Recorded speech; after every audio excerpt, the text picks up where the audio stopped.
Today, we're in the herd with men's water polo. It is time for the Mid-Atlantic Water Polo Championships in the Bronx, New York, as Fordham hosts this weekend's tournament. Coach John McBride of the Bison says his team hasn't quite played its best yet this year, and that's why they are only focused on their first opponent in the championships. All we care about right now is LaSalle.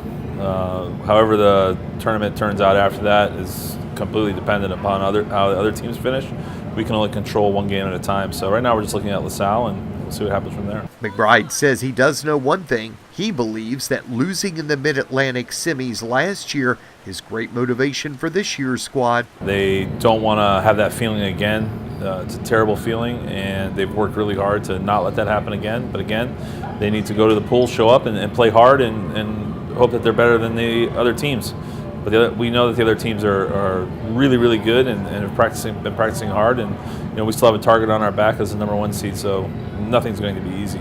Junior Cooper Dolan says that he and his teammates have learned two things from last year's semifinal loss to Wagner. Number one, trust each other. You need to do that in order to make the right plays. So I think having total faith in every single member of the team is important. And then just taking deep breaths before every game and relaxing and getting comfortable in the environment.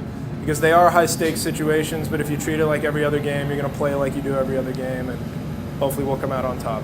He says the second truth they learned from last year was to not look past any team.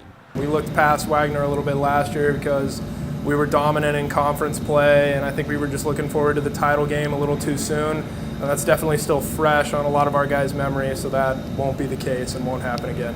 The first Bison game in the Mid-Atlantic Water Polo Championships is at 3 o'clock Friday against LaSalle.